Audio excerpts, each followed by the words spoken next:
welcome to S4 Radio.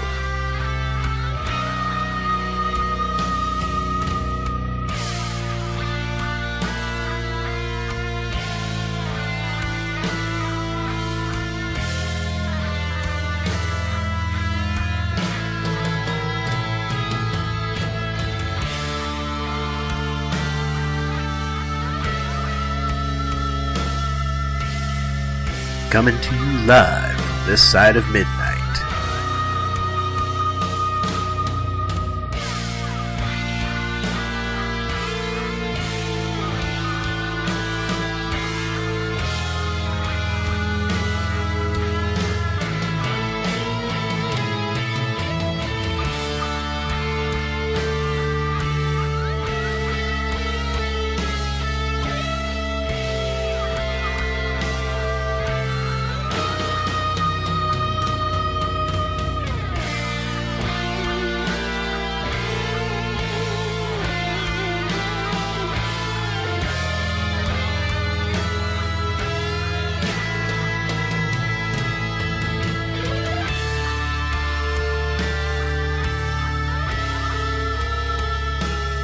Climb aboard as we explore all aspects of the strange, from UFOs and Bigfoot to ghosts and astral travel, and all the fringe subjects in between.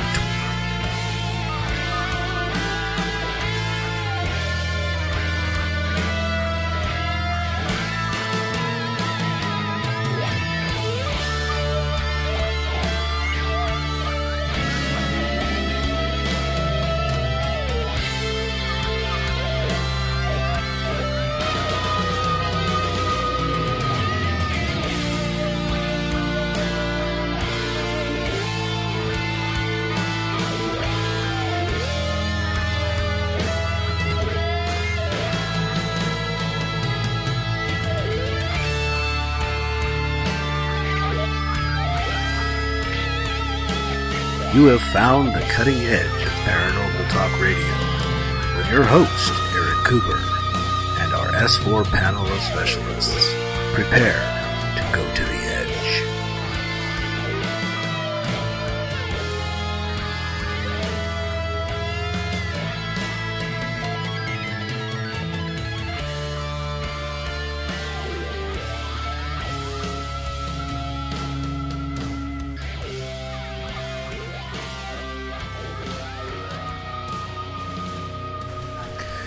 Good evening, ladies and gentlemen, and welcome to S4 with Eric Cooper, broadcasting live from the beautiful mountains of Concrete, Washington. Tonight we are talking about alien abduction stories. Tonight on our panel we have Eric Markham, our Forest Moon paranormal scientist, R. Keith Andrews, astrologer and alien specialist, Michael Hall, the paranormal lawyer and owner of UFO I-Team, myself, Corey Reese, and your host, Forest Moon Paranormal Zone, Mr. Eric Cooper. Hey, how you doing, S4ians, and all of our local listeners? It's always awesome when we're aired locally as well. And you know, FMP, Force Moon Paranormal, has been at the market every weekend since Memorial Day weekend. Been great, and it's been great meeting our locals that you know, they don't understand, and it's great having Michael Hall on the show because you know you learn a lot as you go. And it's nice being able to share that, you know, along with the Olympic Peninsula, Skagit County is the hottest spot for Bigfoot and UFOs in the state. But we're tied with, what is it, Michael? Grace Harbor, I believe it is, as far as the Bigfoot goes? Yeah, you're right. Down south there in Grace Harbor as well. Okay. So, yeah, it's really cool, you know, opening people's eyes because they're, oh, wow, seriously? And, you know, and of course, you know, again, I think it was today we got, oh, you guys Ghostbusters? No, we're not. We deal with everything. So it's July, and there's a lot of events coming up July, August, and of course into September. So in July, we actually have a Bigfoot expedition we're doing up at Debbie's house, and let's see, we're actually doing some Paranormal 101 lectures I don't have the dates right off the top of my head. I believe it's July 11th. They'll always be posted in the FMP group. So, moving along, because, alien abduction is kind of a hot spot for me. Because I've been in that field as long as Michael Hall, as far as beginning in 1994. And,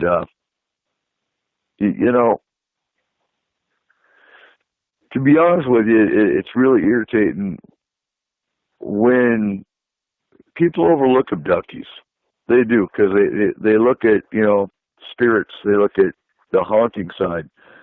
They don't see the abductee as paranormal, which it very much is. And the abductee actually, to be honest, is more terrified, as terrified, if not more terrified, than someone that's been scratched by a spirit, pushed by a spirit, experiencing paranormal phenomena in general. And until, I guess it's been over a year now, we've actually been able to stop abductions.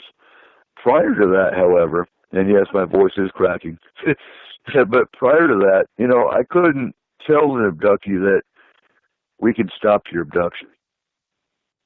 And that really sucks, because you've got someone that's terrified. They're being taken by beings that aren't from this planet.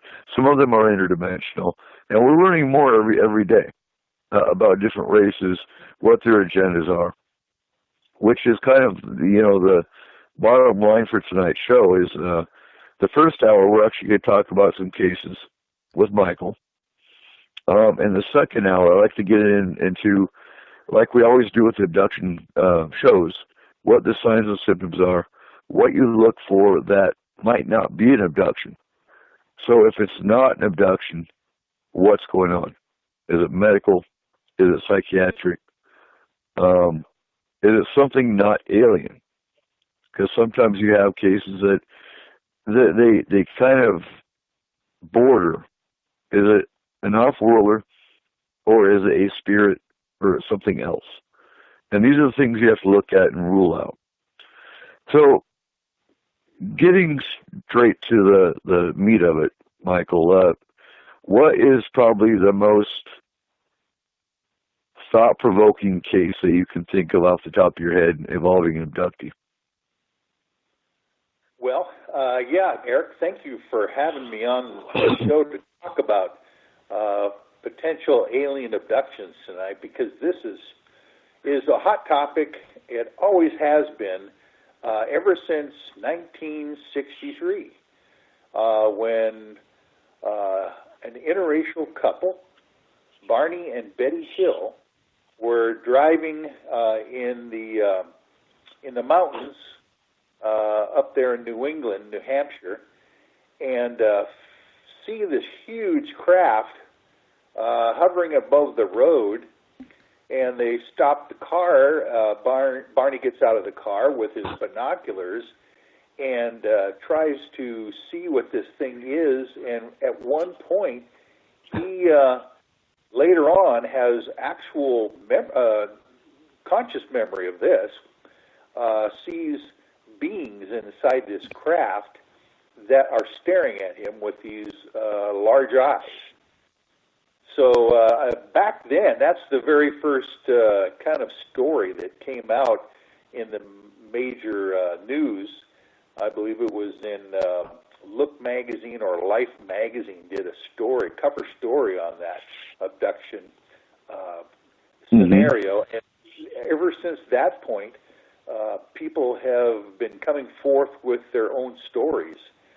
Probably the next landmark, and I'll get to some of the details of some of the current abduction reports that we've been dealing with UFOI team as well, but I thought I'd give kind of like a little overview of that whole abduction scenario, and maybe a little history background of, the popular culture.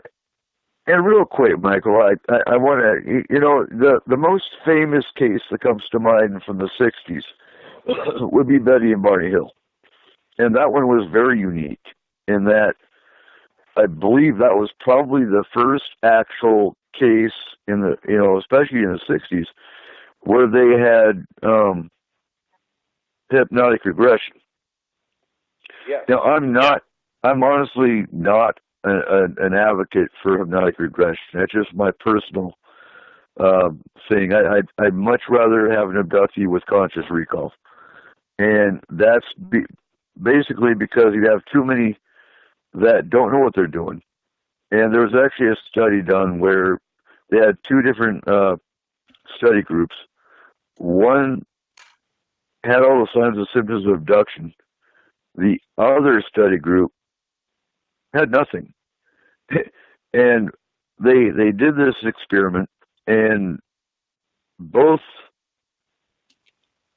study groups came out believing they were abductees. One study group actually was, the other wasn't, and now they think they are.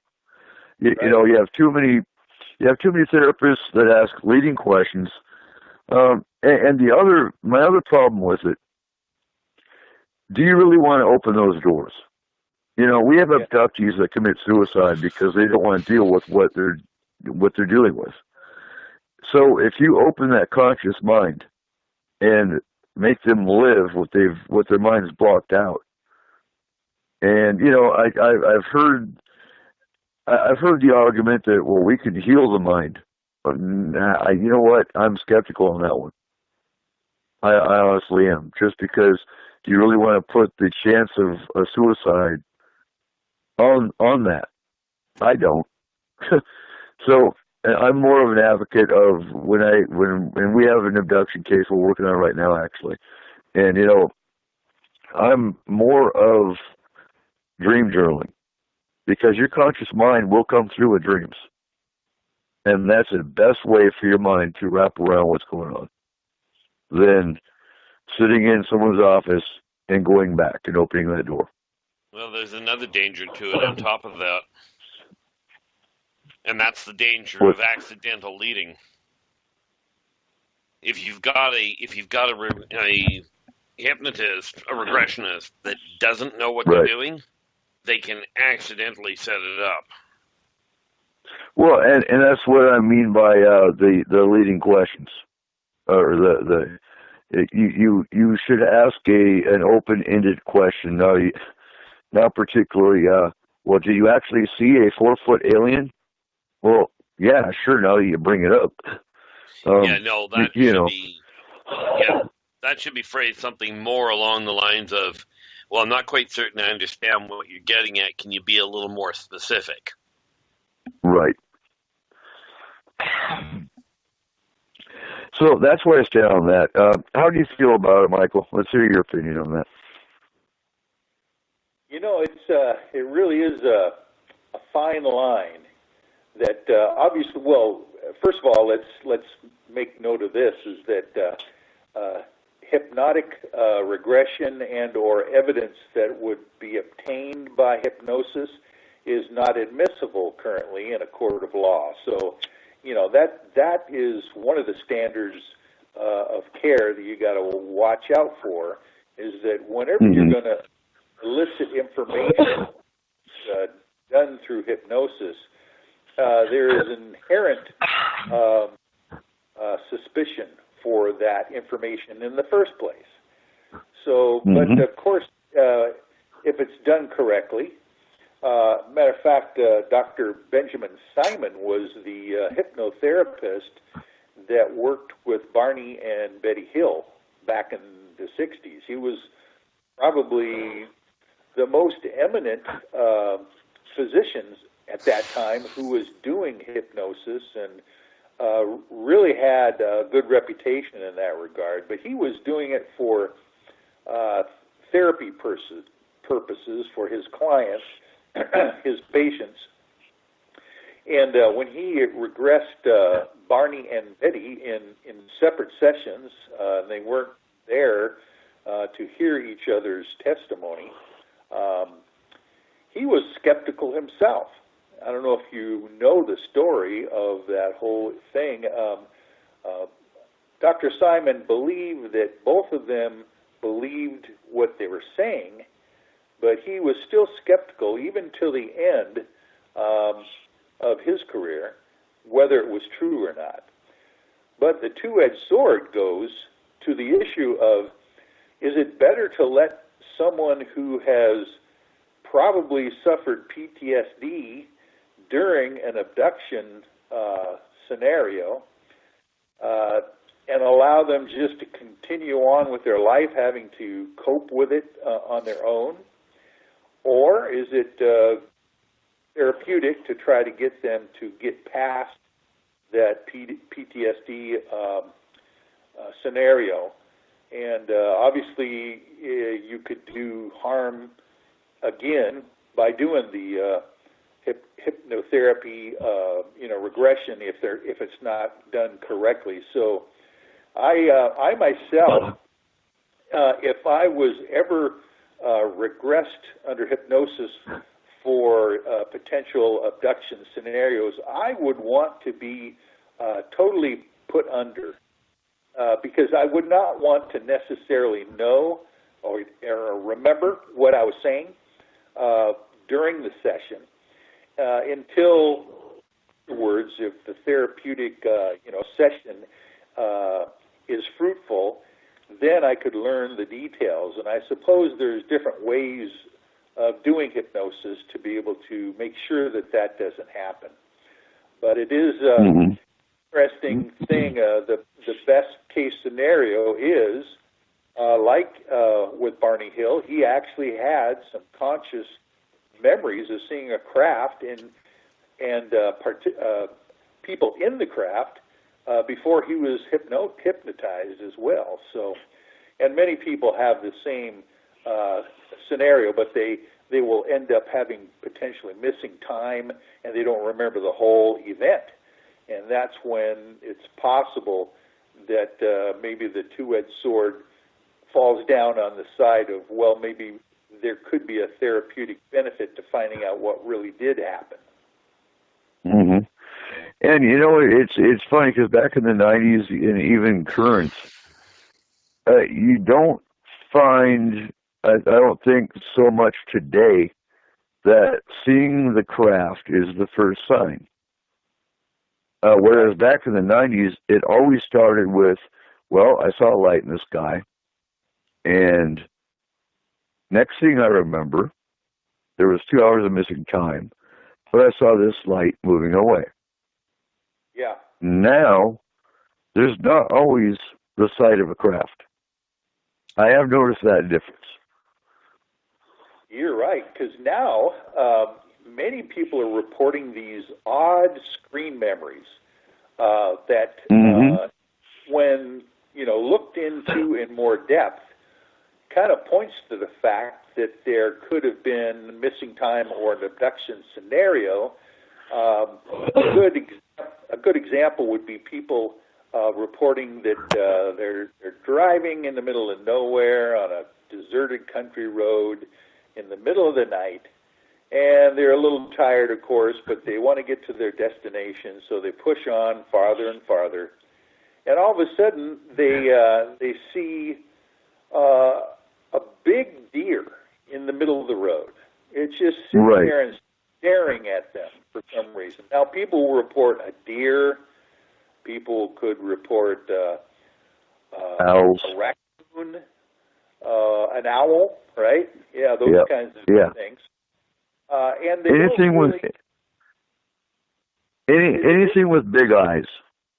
Yes, right. That's the major issue with these strange reports of animals that don't quite fit in because the rabbit is like 4 foot tall, right. Or the raccoon is running next to the car at 40 miles, 50 miles an hour, that kind of thing. Kind of makes a case that something else strange happened. But the funny thing is when people report those stories like that, they almost report them lackadaisically, like it was kind of strange, but, we never thought anything of it, And so we will get people telling us stories as UFO I-team members when we go to conferences and those kinds of things. and we will listen to the stories because people think that they have some kind of scenario in there that they need to explore, but they'll tell us the details that sometimes just don't even make sense. But to them, while they're telling us the story, they don't really realize how strange they sound. Those are the kind of things that you need to explore in more detail. Yeah, because, I know you have the same set of patterns that we use too. And we're going to get into the signs and symptoms and why and what else it can be besides the signs and symptoms in the second hour. Right now we're talking more of the cases and the similarities between the cases and sometimes the differences. Now, I want to bring Keith in real quick. Why do we see a difference today versus back in the 90s, Keith? Well, why would the craft not be so relevant? Well, partly it's because of the fact that with society going the way it is, people have learned to explain it a little differently. It's almost a question of society wanting to make it seem a little more normal. So you bypass your mind automatically bypasses the craft and goes straight into something a little bit more familiar. And a lot of that has to do with the way that society has treated people that have suffered through these things. Like, from practical experience, I can tell you wholeheartedly, knowing what happened, having gone through the memory work and what have you, knowing what happened is far easier to deal with than knowing something happened. And with today's world, what's happening is people are overlaying it. It's not just the aliens that are putting the overlay on. Sometimes people's minds are putting the overlay on to cope. Like when you see the rabbit with, the 4-foot rabbit, or you see the deer in the middle of a place where where deer just don't live. Right. It's easier for the human brain to go, oh, it was a deer, than it is to go, oh, it was an alien, especially when you look at the way that even the UFO Society has treated people over the years. It's getting better now, especially with FMP pushing it. Pushing to get it better. And let's face it, FMP isn't the only group doing that, but it's groups like that are making it a little better. But that's where the self-imposed overlay comes in. Well, we're trying, but it's real slow moving. But I think it's slow moving for a reason. It's not supposed to move too fast yet. We'll get overwhelmed with the bottom line, and which is nice. One reason it's nice having UFOI team, working with us. And not naming names, but there are other organizations that really treat abductees like crap. Really don't care about the abductees, but they have certain directors that their only focus is the abductee. And I'm going to have one of those guys on the show here pretty soon. But it gets real frustrating because some of these UFO groups claim they're there for the UFO, but they're not they're not there for the whole picture of it. So you still got the client that's left out in left in the lurch. The other thing I think would help, and I try to get this going, but it's real slow again, is getting you brought up PTSD. I've got PTSD, but not from abduction. I've never been taken by some combat. But they have group therapy for group sessions for PTSD. And it works for some, it doesn't work for others. To me, it's just a bitch session, and it doesn't work. So when it'd be great to have group sessions like that for abductees. Now, I know in Seattle, and you might be able to help me a little bit with this, Michael, but, I contacted this one group out of Seattle, and when they found out what I was looking for was a group for abductees, they said, well, we can't help you because we're a contactee group. Well, Yeah. that doesn't help the abductee because, these guys ain't contactees. They're being taken against their will. It's not a lovely experience. Whereas, and that, every show we do on abduction, it gets frustrating because you get attacked by the ones that, all aliens are wonderful. How dare you say there's bad aliens? Well, you know what? Explain that to the abductees we work with. Well, and it's a bizarre, just a thought, but the contactee group. Okay, if you're having a support group, I know from firsthand that if you're a contactee, it's not what you would call traumatizing.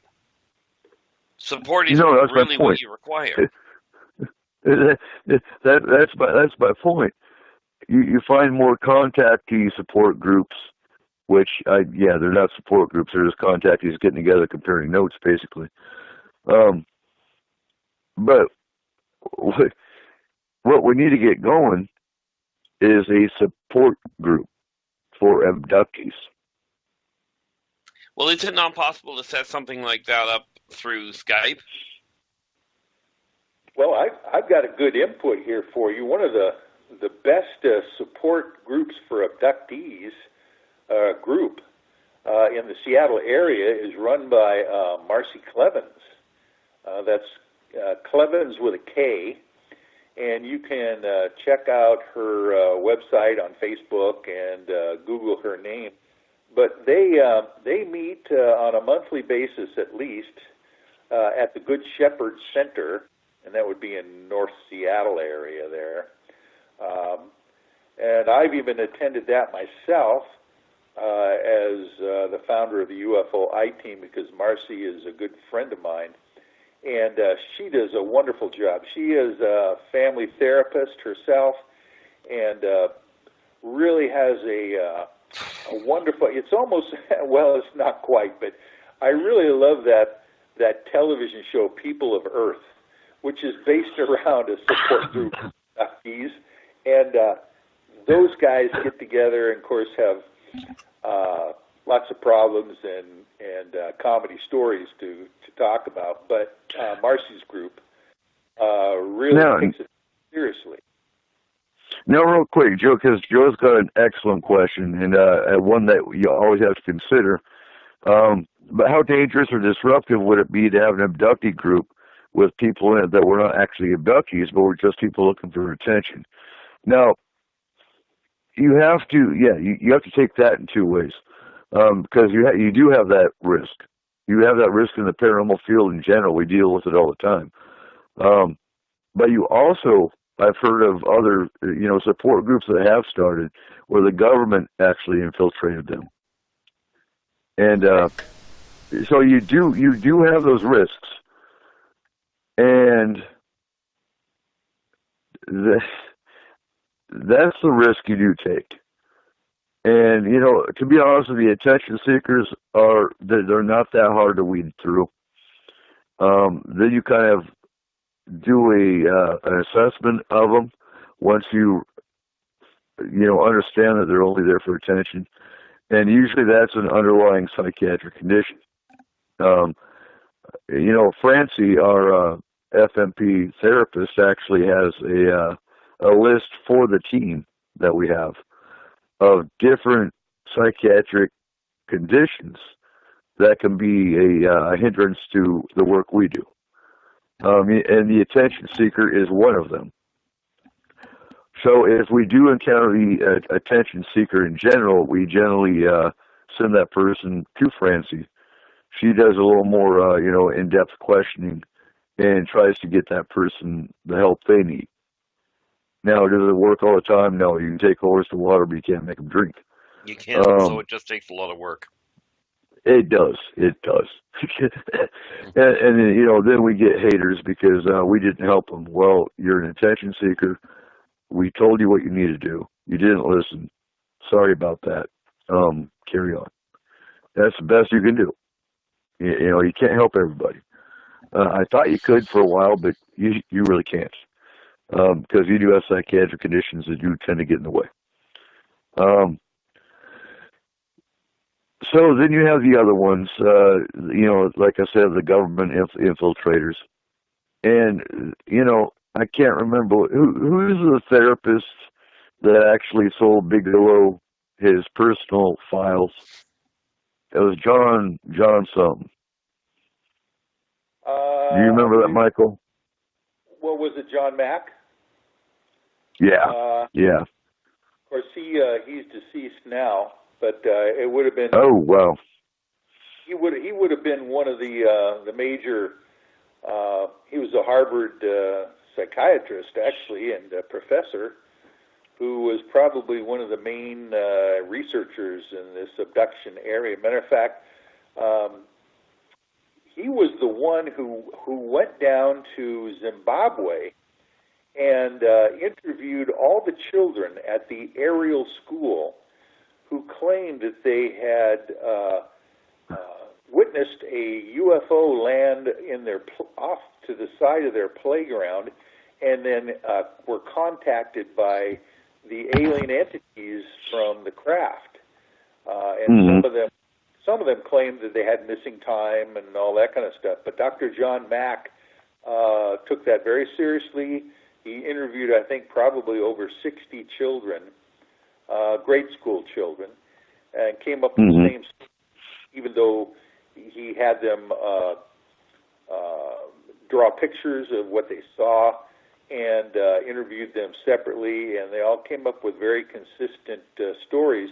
As a matter of fact, just a few months ago at McMinnville, Oregon, at the largest UFO festival in the United States, a couple of the children from the aerial school were there to tell their story firsthand, and now they are both of them 34-year-old women who still remember the event because it happened to them when they were in the 6th grade, and they remember meeting Dr. Mack and being interviewed by him, and the stories that they told at the conference in McMinnville were very chilling. It was just unbelievable that something like that could happen on a playground with all those children. And so we got Joe in the chat room asking, wasn't he the one that was murdered in 2004? Well, he was killed by a car hit him in London, England. The real issue is, you know, whether he was killed or whether it was an accident. Yeah, good question. And Trippin is asking, didn't the so we have the school, and I remember the story in Zimbabwe, but wasn't there a school that also the children witnessed UFO in Australia? You know, I don't. It could be very possibly be. Yeah, I don't know that one particularly right now, but it could be. It could be that they might have mistaken that one for the Zimbabwe school as well, because I don't know. It might be a bleed over a little bit from there. Yeah. Okay. So I'm gonna. I just looked it up. It was John Carpenter. It wasn't John Mack, because I remember John Mack, and I was kind of confused. John Mack was a good researcher. It was John Carpenter that sold files, personal files, to Bigelow. He basically sold all of his clients down the river.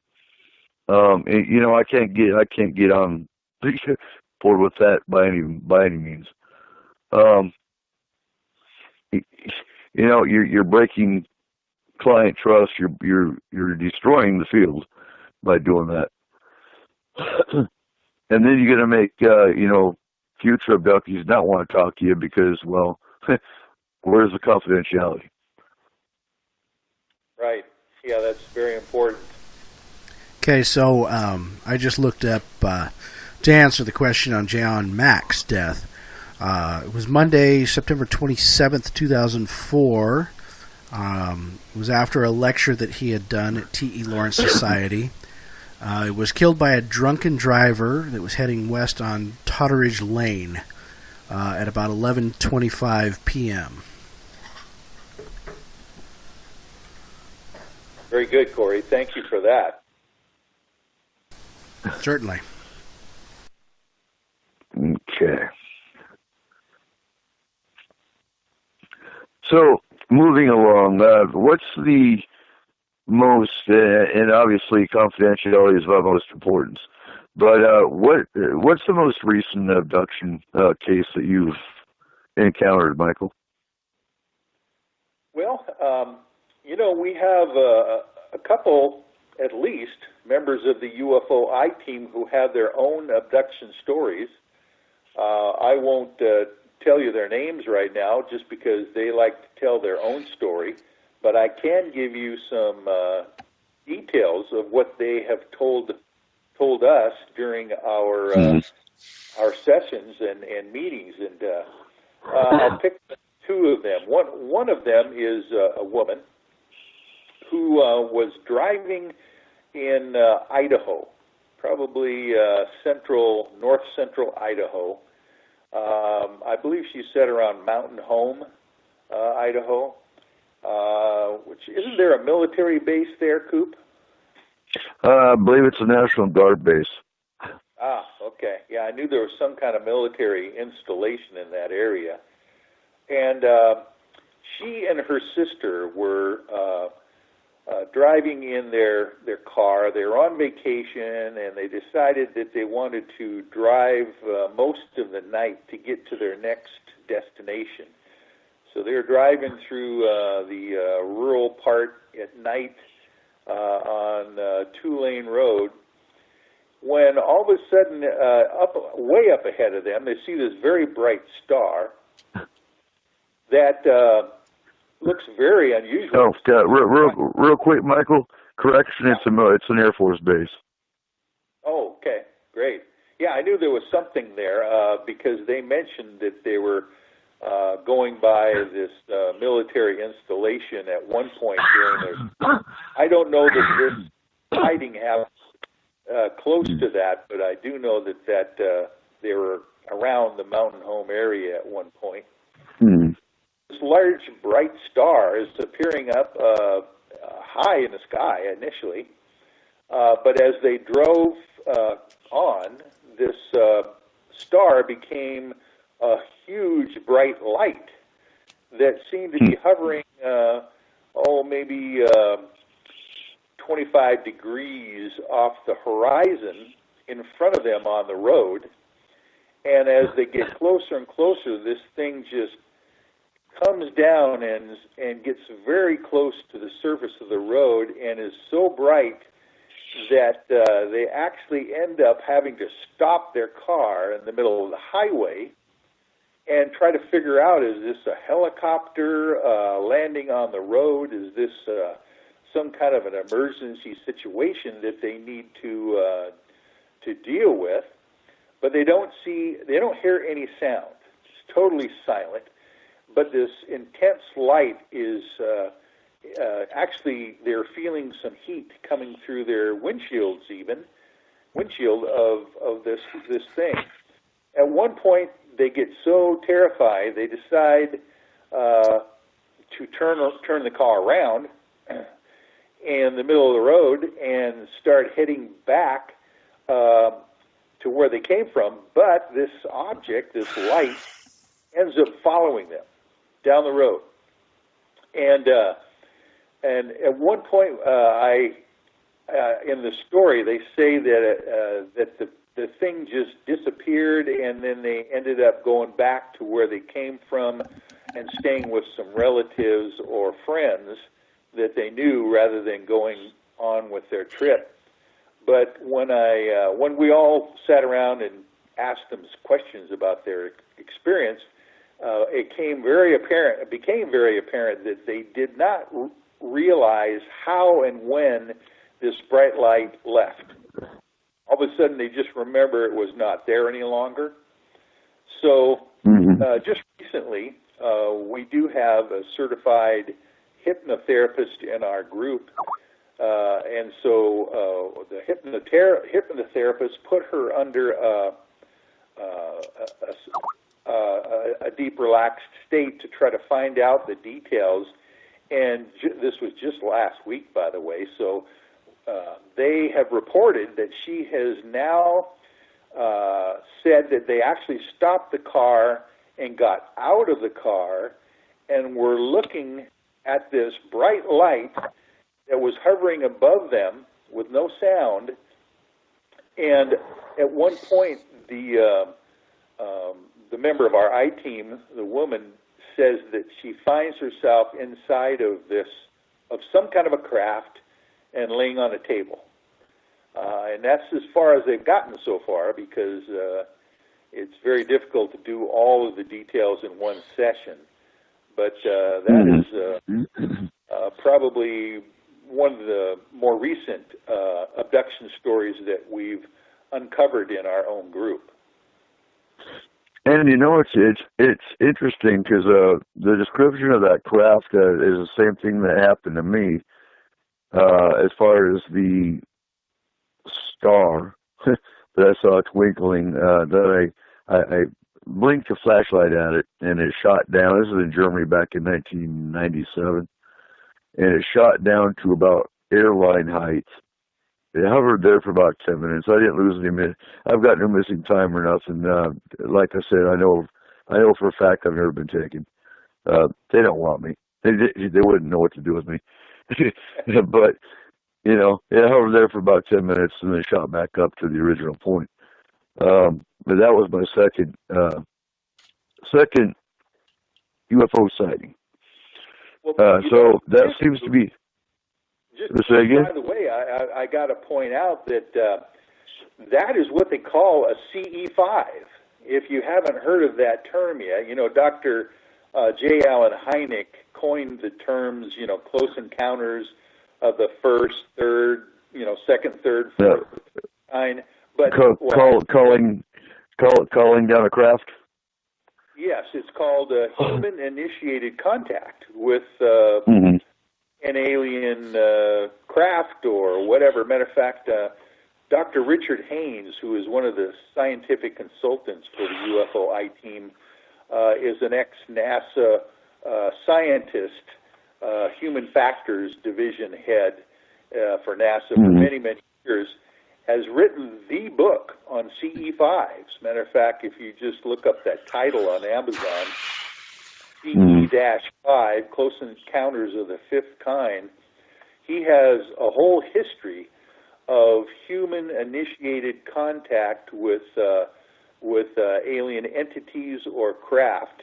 Probably one of the more famous cases, by the way, historically, was back in the 1970s, I believe, where this Father Gill, in I think it was Portugal or one of those countries in South America, was a pastor at one of the local churches, and he actually saw a craft, a round UFO classic sports model kind of craft, hovering above his church.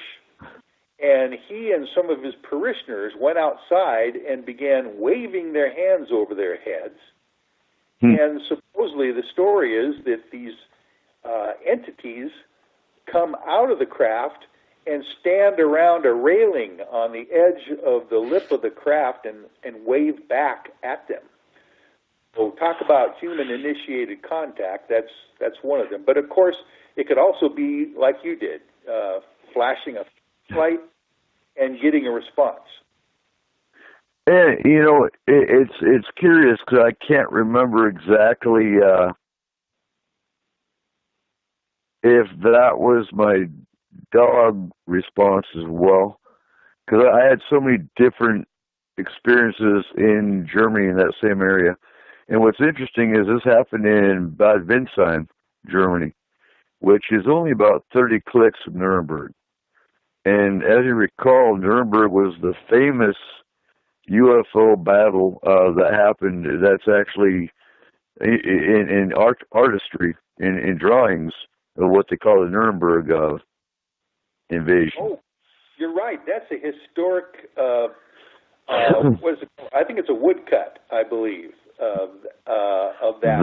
That one's not, because that one's actually got color to it. Okay. I believe that was just a drawing or a tapestry. Yeah. But you know, that whole area is a hotspot. And what's interesting is you can ask Germans about UFOs, and they'll tell you about it. They have no problem talking. Whereas you ask someone in America, and you either get a scoff or, well, I've never seen nothing yet, or I don't believe in it, or you get the ridicule factor. You talk about anything paranormal in Germany, and oh my God, you've got stories. But about the same time frame is when I was in the kitchen. We actually lived in Bad Windsheim, and we had a chow, awesome dog. And I got this metallic taste in my mouth, almost like I had a penny in my mouth. And it lasted about 10 minutes. Our chow all of a sudden looked at the ceiling, and he followed something this whole time, whimpering, looking at the ceiling. And it was almost like something told him to sit down, because he sat down and then he kept on whimpering. Not like there was a threat, but like he was familiar with it. And this lasted about 10 minutes, and then all of a sudden the metallic taste went in my mouth, and it was gone. So I do believe that was an alien contact, if you want to call it that. And it was about the same time. It was at nighttime, obviously, when I flashed the UFO down. But it was, interesting. And it's interesting it's interesting when you look at the difference in cultures of how they perceive the UFO phenomena, or abduction, or even paranormal in general. Right. There's an interesting phenomena that is very recent also. Grant Cameron, the famous Canadian ufologist, mentions this as well, in the fact that these military abductions are going on. They call them MILABs, for some reason, where potentially military personnel are abducting abductees. And the theory is they need to find out really what's going on with these abductions worldwide. And one of the ways to do it is to re-abduct people who have been abducted and put them under hypnosis or sodium pentothal, whatever they can do, to find out really what is going on with this whole field. And of course, when the military abducts someone, they give them the screen memory that this was an alien encounter that they were having. So those can be confused as well to actual alien abductions. Well, rest assured, they don't just use sodium pentothal and what have you to get the information. Yeah, I'll bet. Now, I have an interesting story, as a matter of fact. And Keith, here's where I want your interjection as well. Have you, and it was interesting because we were talking actually in the guest house. It's like a German bar. It was in our housing. And we were talking about abduction one night, and our German friend left, and about midnight, we saw him 2 weeks later, and it was almost like he kept avoiding us. And finally he came out and he said, "I don't know, you're going to think I'm crazy." And those are the famous words of all contactees and yep, experiencers.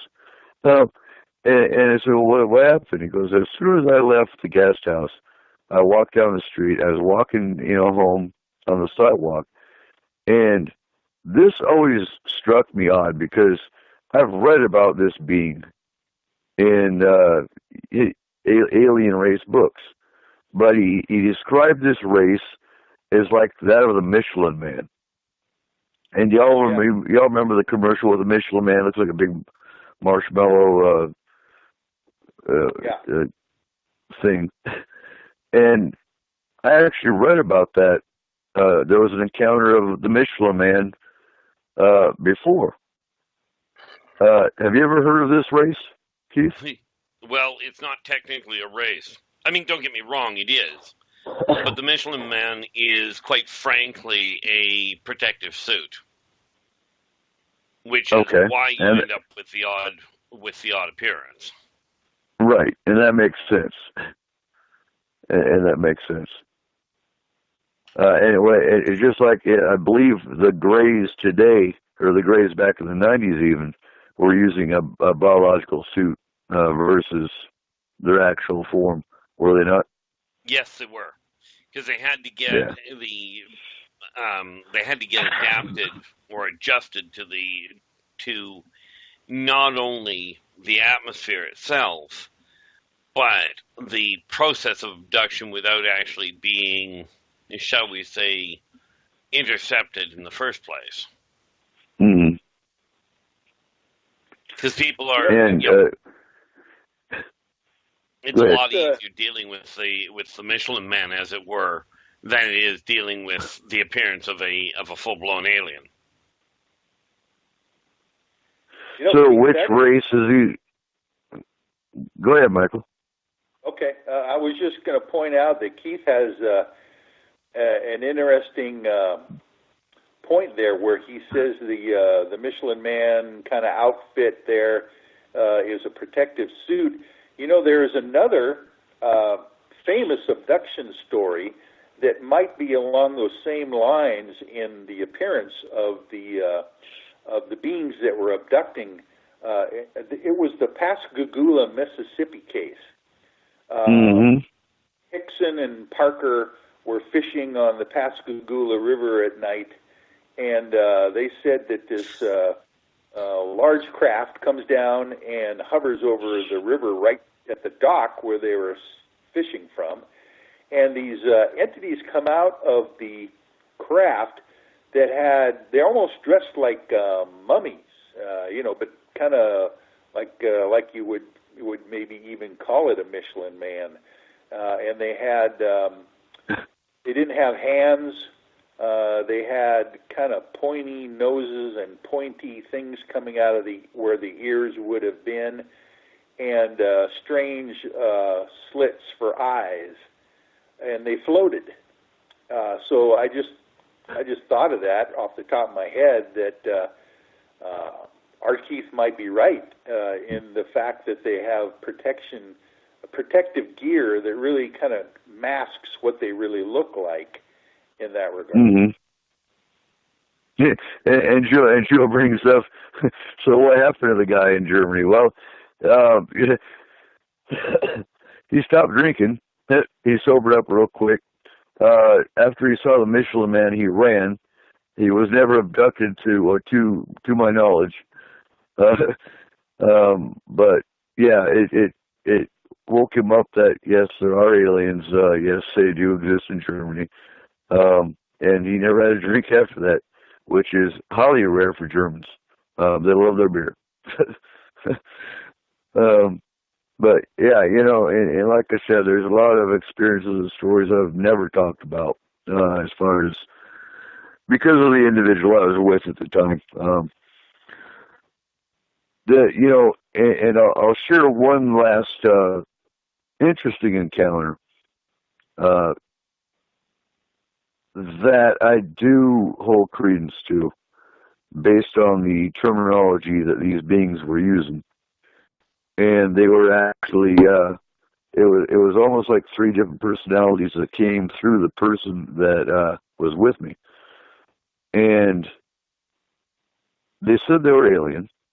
but they were using a human body to communicate. And I don't remember which race it was, but you could see they had three distinct personalities. And I lit up a pipe, and I was smoking out of this pipe. And this being kind of cocked its head and looked puzzled and said, "Inhalator."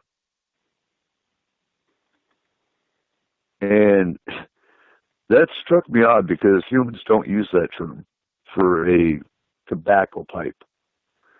And I kind of, it threw me off, and I looked at the individual and said, "Yeah, I guess it is an inhalator." And, there's a lot of experiences I don't talk about because of the individual that I was with.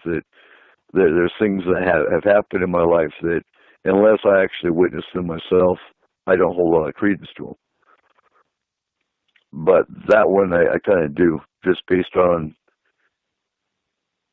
the terminology and the way this situation played out.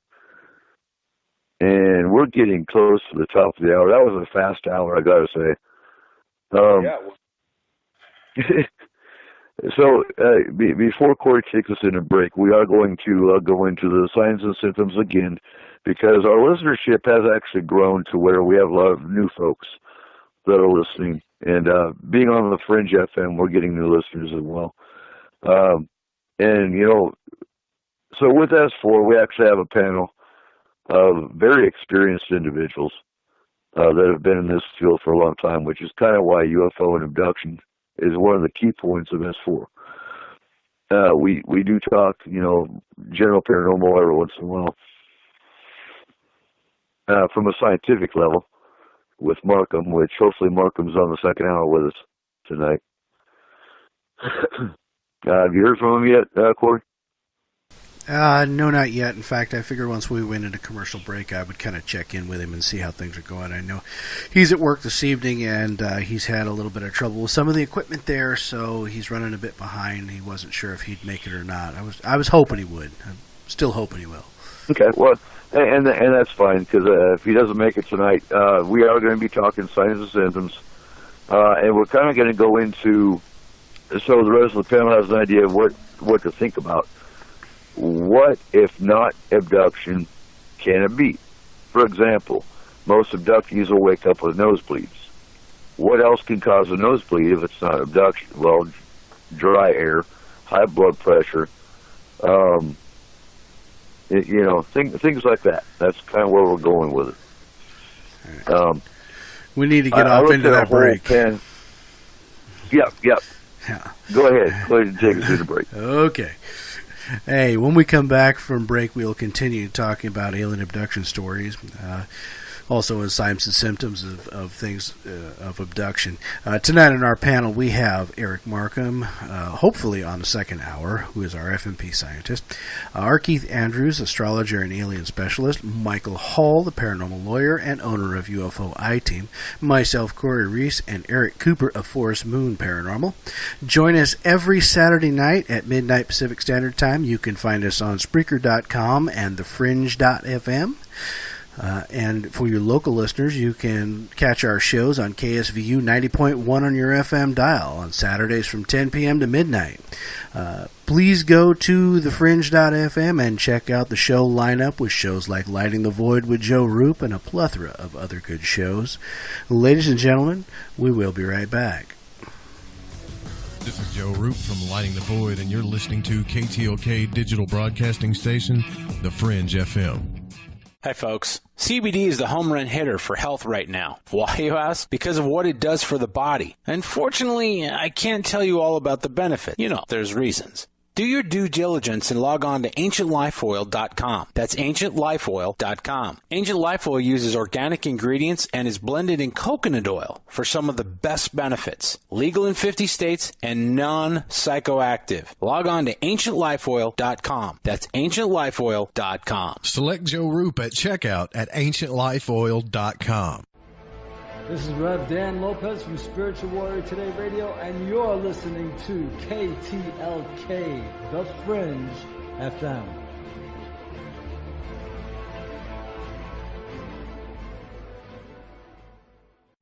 Who were the real ancient Egyptians? What is it about ancient Egypt that captivates us all? The critically acclaimed series Magical Egypt is back with all new episodes. Let Chance Gardner and company take you on another adventure through Magical Egypt in the new series Magical Egypt 2. Magical Egypt 2 attempts a forensic reconstruction of the science of the ancients through a study of ancient aesthetics. Also, the best researchers and authors in the field like John Anthony West, Graham Hancock, Laird Scranton, Robert Bouval, Lon Duquette, Aaron Cheek, and more join together to explore the topics of the esoteric and the hidden messages of the ancient Egyptians. Just go to magicalegypt.com right now and put in the code word FRINGE and get 10% off any download or order, including the groundbreaking original Magical Egypt series, as well as the new episodes in Magical Egypt 2. Also, check out the great work and the companion series at magicalegypt.com. Click the banner on the Fringe FM or go to magicalegypt.com and use the code word FRINGE and get 10% off your order today while it lasts.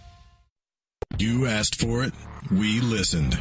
Changes are coming to the Fringe FM. Hear the Paranormal Code with Rich Giordano live Monday through Thursday at 7 p.m. Pacific, 10 p.m. Eastern, starting July 9th. July 9th, we're going to be going 4 nights a week on the Fringe FM. Followed by Lighting the Void with me, Joe Roop, live at 9 p.m. Pacific, midnight Eastern. Then, stay up with us in the early morning hours for some of the best paranormal and alternative programming around. The truth is out there, and so are we. The Fringe FM.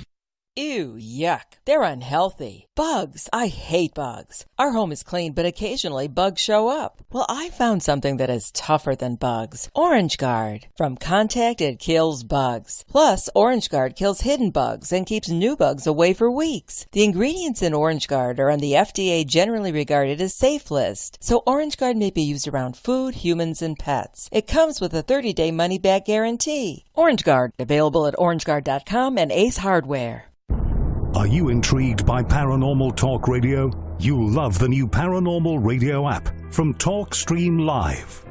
You'll find a great selection of talk shows covering UFOs, ghosts, strange phenomena, and much more. Download the Paranormal Radio app now and start listening to the very best in paranormal talk entertainment, including the network you're listening to right now. The Paranormal Radio app, free in Google Play and the iOS App Store. This is Preston Dennett from PrestonDennett.weebly.com, and you're listening to KTLK, The Fringe FM. My name is David. I suffered from MS, or multiple sclerosis symptoms, since 1986. For years, doctors tried to help, but didn't give me any real hope. I tried almost everything. I was afraid this was my future, but I did not give up hope. 8 years ago, a healthcare worker told me about ReginaStem. I called ReginaStem. ReginaStem explained how stem cells worked. No promises, just a simple explanation of the science. They treated me with respect and understood my journey. For the first time, I felt hope. Now I can jog and snow ski once again. It's been amazing. I have been symptom-free of multiple sclerosis for 8 years. I have learned that stem cell therapy has a broad range of medical therapy, from COPD to chronic pain and diabetic neuropathy. It's an amazing therapy. If you want to talk about your chronic pain or your chronic symptoms, call ReginaStem today. Call 305-224-1858. That's 305-224-1858. 305-224-1858. Welcome back to S4 Radio.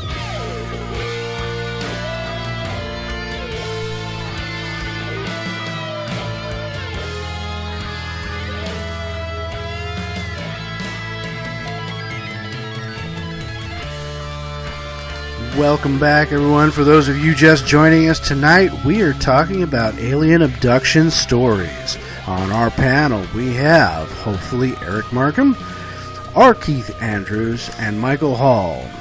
Welcome back, everyone. Well, don't everyone speak at once. Makey. And we're supposed to say something. real quick, I do want to make an announcement that Yes, because I know Trippin's thrown all the links up in the chat room, but yeah, for those that have been following the YouTube channel for S4, I did get all of the archives. Every archive we've got, plus some extras, is now on the YouTube channel. So make sure you go jump into the YouTube channel if you want to listen to the archives. Well, that's a good thing. Yeah, I'm glad to find a new program to convert MP3 to MP4. Yeah, and I'm probably the last person you want to talk to about that. I figure I do really good when we talk about computers and we move to the abacus. Right. So, yeah, I figured, I found because it really annoys me when I find a free MP3, MP4 converter, and then when I go to use it and download it, I find that, it's only free if you take the free version, the test version of it, and then you got to pay for it. Well, that's not free. That's not a free converter. It's only free for you to test it out. So I found a free one. I got them all converted, and they're all uploaded now. So,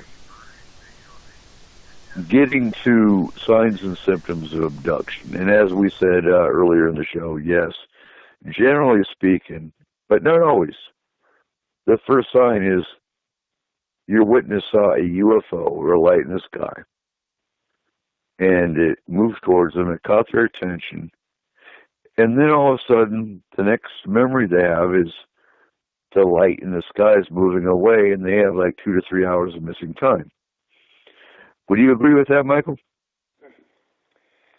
Yeah, you're right. That is typically listed as the first sign, or the number one sign of a potential alien abduction.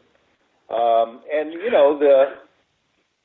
I tell you what, I have an interesting story that is of missing time that I'd like to relate to you tonight if I could, but it's a little strange because it's not very much missing time.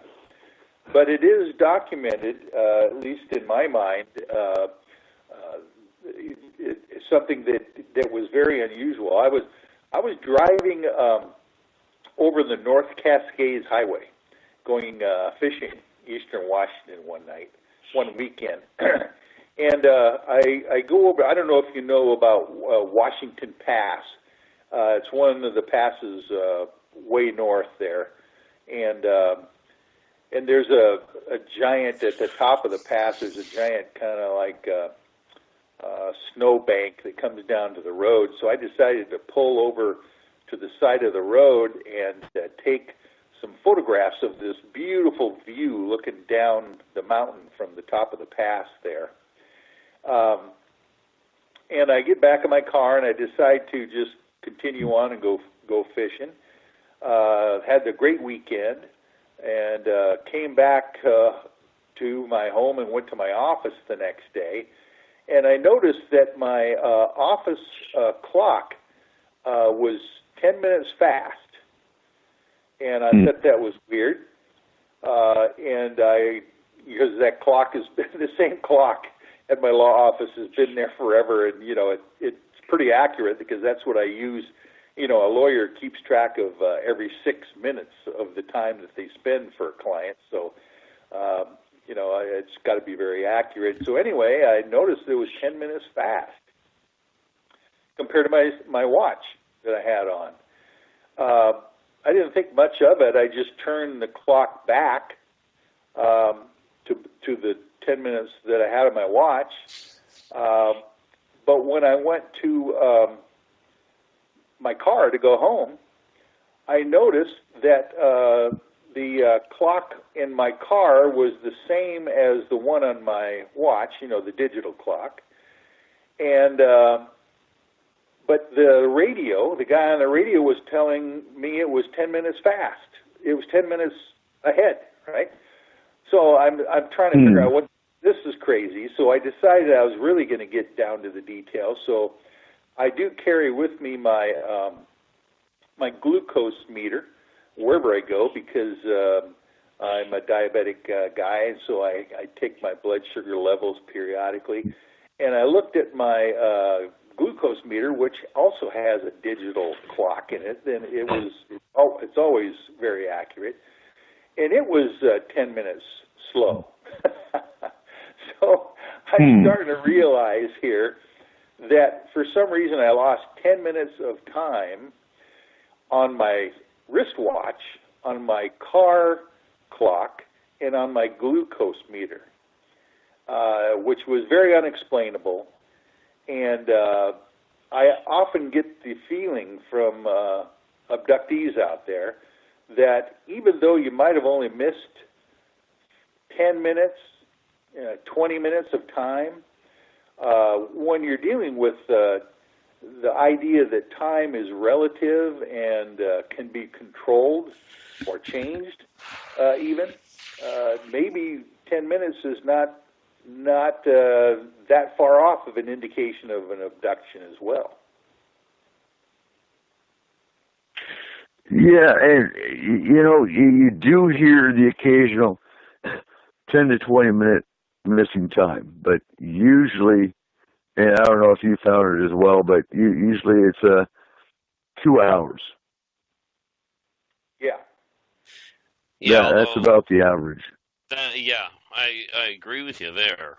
Although I've seen it happen, I went through it where we only lost 20 minutes, but usually it's hours. Right. Yeah, it's usually enough. And then it's usually enough that someone is complaining. Why were you so late? That someone brings it to your attention first. Yeah, more often. But then you got Travis Walton, who was missing 5 days, but that was a very unique case. Unique? No. Rare? Very definitely. But yeah, that was 5 days. Especially when you think that everybody was accused of murdering him. Mm-hmm. For some reason, they had to drop the murder charges. Well, what was nice about I don't like the word nice, but what was good about that case was they accidentally killed him, and they brought him up. This question actually came up in the FMP group here just a couple of days ago. Are there good and bad aliens? Yes. Are they all good? Are they all bad? And are there aliens that heal? And that's kind of where I went with the are there aliens that heal question, was that, well, actually there are aliens that heal, and then there's aliens that eat. It kind of goes to both ends of the spectrum here. Literally. You're right. Now, and I think it depends on the race. But when Fire in the Sky first came out, they made it look like the aliens. He ran up and they just took him. When in all reality, the new version of it came out last year, and in all reality, the tractor beam. Somebody came out. I don't know if it's true or not. Maybe you can shed some light on this, Keith. But somebody actually came out and said it was the aliens working on a deforestation project. Well, have you heard of that? Let me put it this way. They were doing a botanical study, where the graves were. And because of the scanner that they were using, because they were trying to do it without setting down, but because Travis, being Travis, the man he didn't back down, he didn't get scared, he got curious. And unfortunately, he got too close to the light, and I'll use the term light a little loosely, and got essentially electrocuted when he was taken up on board. And that makes sense. Yeah. And from their standpoint, it was, that wasn't what we had in mind. Right, that wasn't supposed to happen. Yeah, it's like, oops.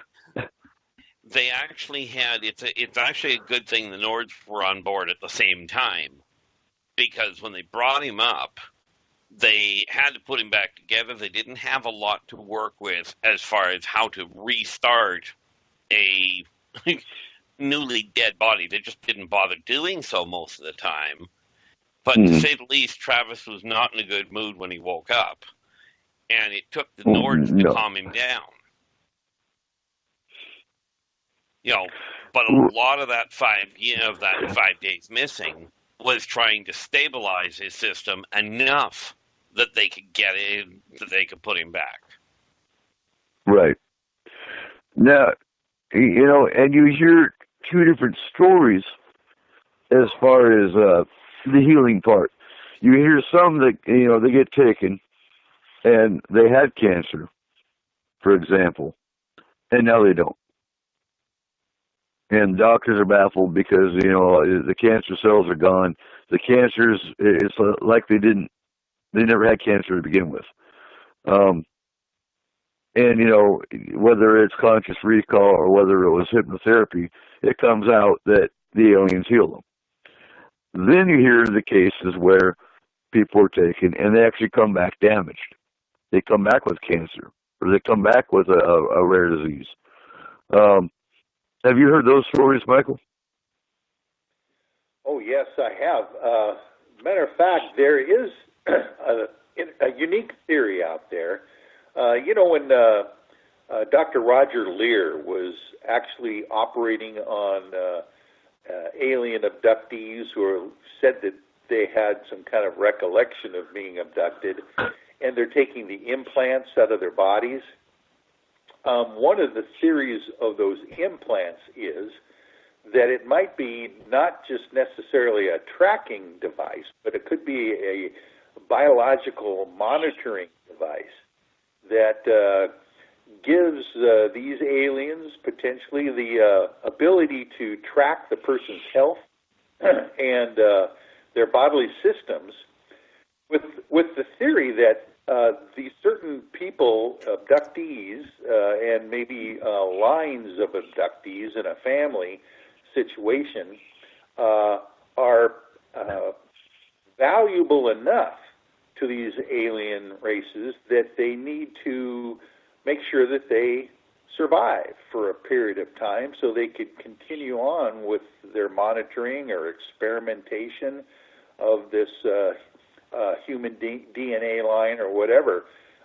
There have been stories that people say that when they've had the implants removed, that their health declined markedly right afterwards. Mm-hmm. So that's another theory. Well, and I can't remember her name, but there was a famous abduction case, and she actually wrote books about her experiences, and she actually died a few years ago of a rare cancer.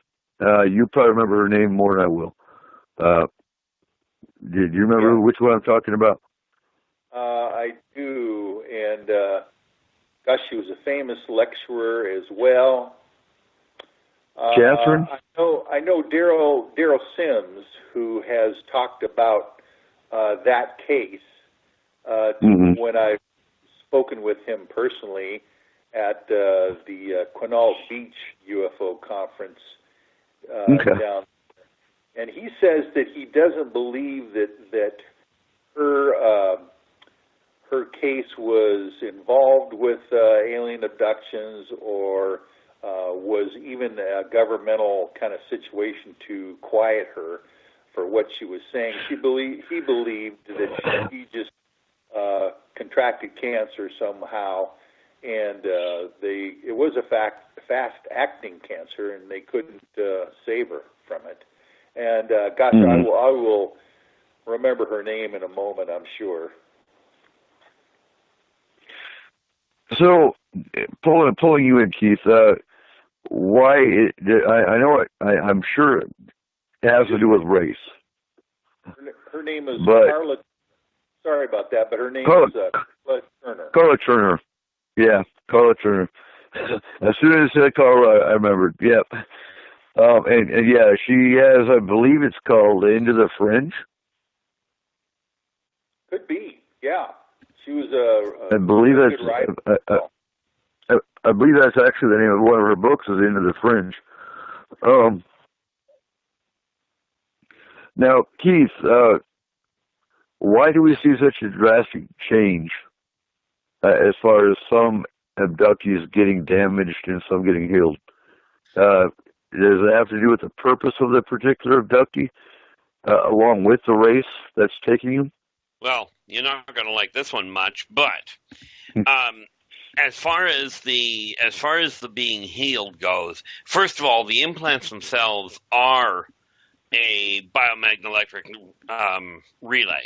They are literally designed not just to know where the people are, but to test their system as well as the environment around them. In other words, wherever the people go, check the environment they're traveling through to compare it to the impact it has on the subquantum level of the cell structure. Okay. Okay. That sounds like Swahili. Well, that's just because Markham isn't here yet. Right. But that said, sometimes what happens with the sudden jump in health is because, much as that's a relay system, it does have a side effect of actually bolstering the immune system. Which, by the way, I don't know if people are aware of this, but if your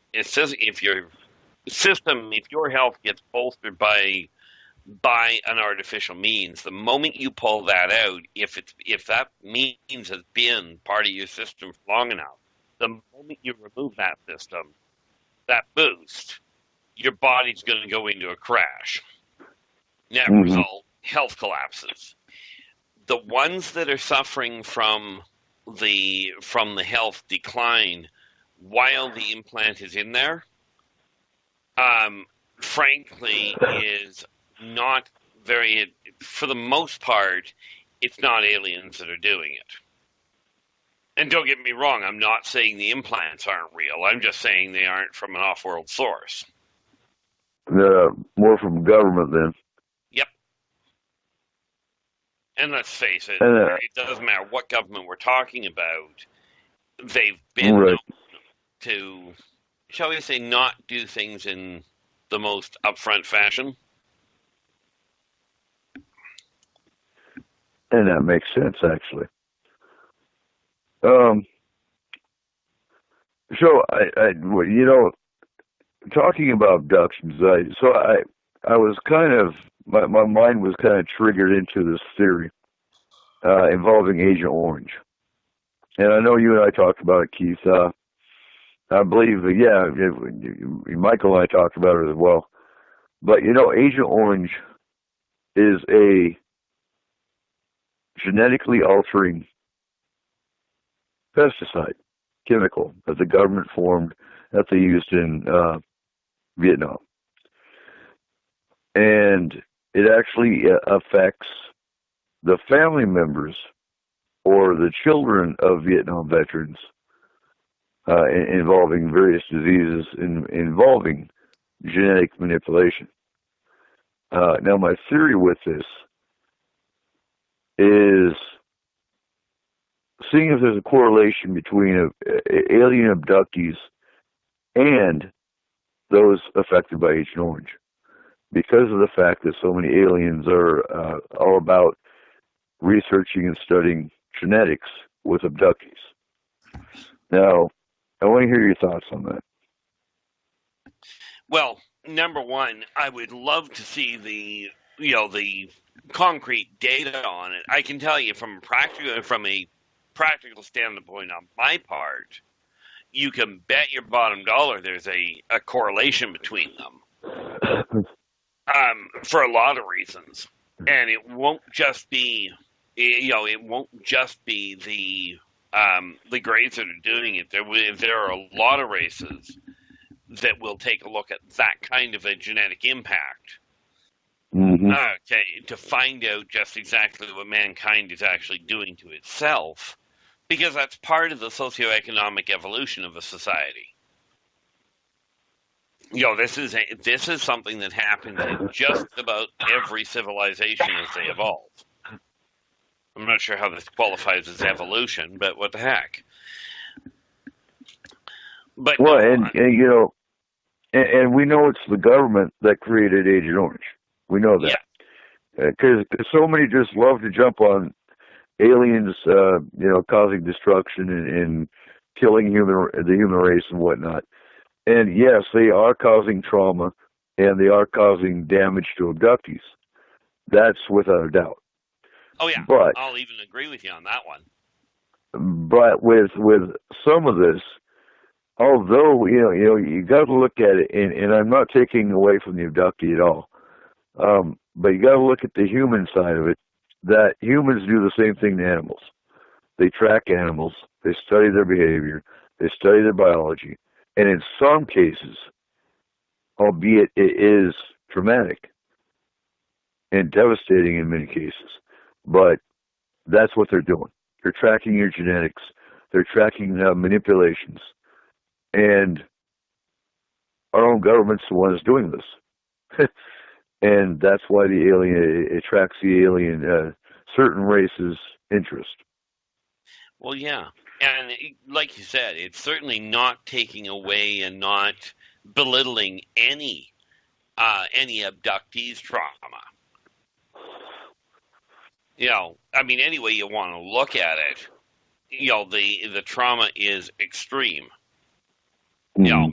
It's like talking and trying to explain PTSD for vets, and realizing this isn't a question of lessening what they go through, because individually it is absolutely horrendous. But understanding why the testing is, I don't know about for anybody else, but I do know for me personally, it has helped an awful lot in coping with it. Because if you think about it, it's like a child going missing. If you don't know where the child is, or a loved one of any form, if you don't know where they are, it's traumatic beyond belief. Yes, if they turn up dead, it is still traumatic, but at least you know the problem. At least you know where they are. Exactly. And taking it a step further, in many cases with abductions and abductees in general, it's generational. Yes. Which I would like to look at that aspect. Was you're being abducted today, and you trace back, and your mother or father or both were also abductees. And you can bet their parents were. Right, exactly. Now, were any of them involved with Agent Orange? That would be the, I'm trying to think of the word, but that would be the key point right there. Yeah. I'm going to leave that one for you to design the questionnaire. Oh, thanks a lot. That will be one of those time-consuming research projects for sure. Now, what's it going to prove, or what's it going to help us with? Not much. I'm just curious if there's a connection there. You might be surprised at what it can help. Yeah, how can we help? We really can't. Other than it's with some abductions, with some abductees, they want to know why, and that would be an answer for them. Not all of them, but for those particular cases, they are studying the effects of Agent Orange on your generations. That would be the answer for that one. Like I said, not all of them, but for some of them. Now, what's your thoughts on that, Michael?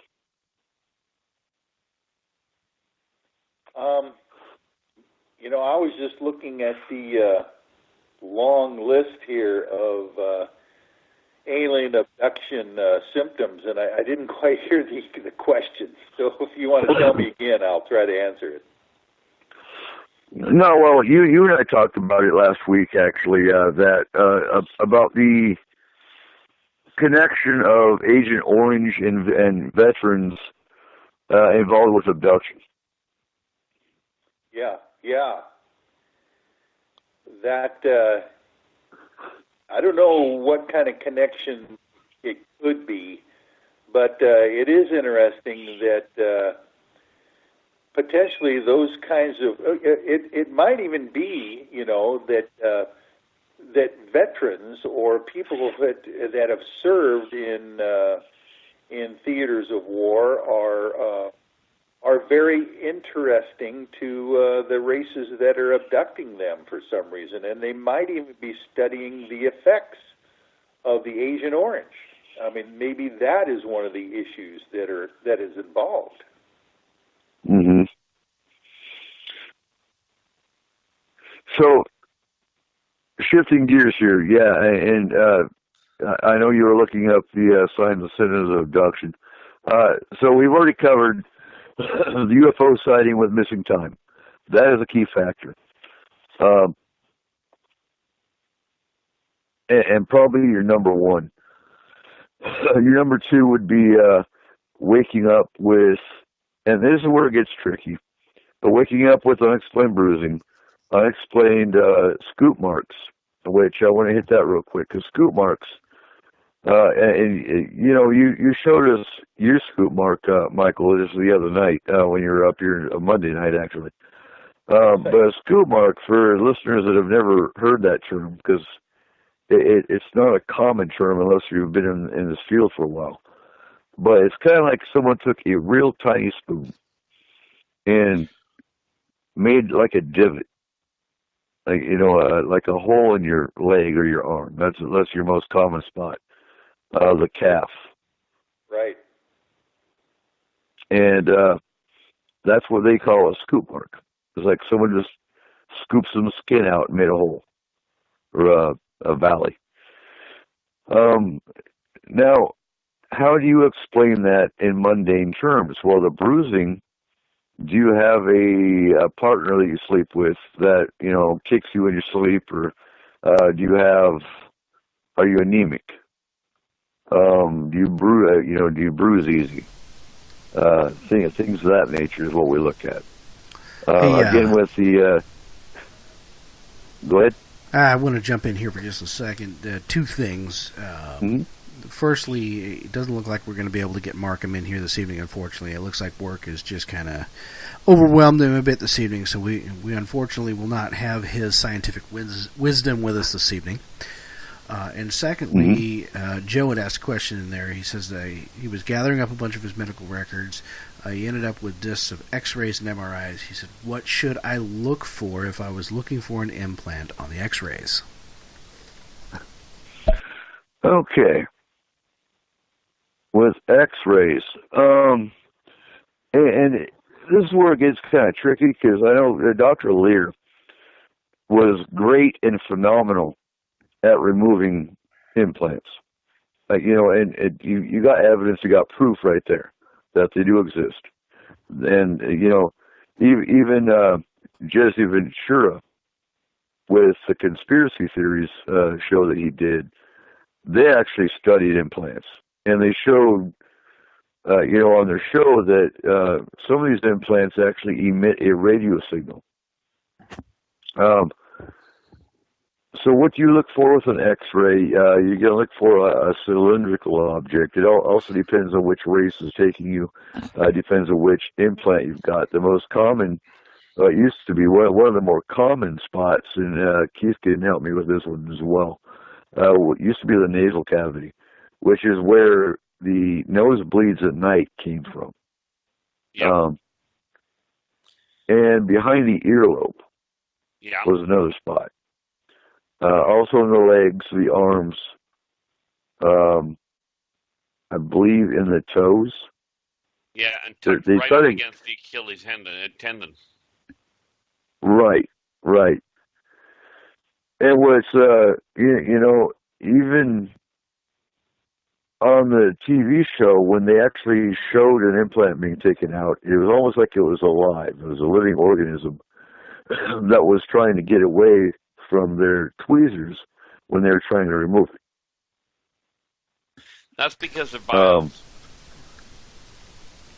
they're biological. Yeah, they have to be. If they put in a non-bio, it's actually a combination of bio and technological.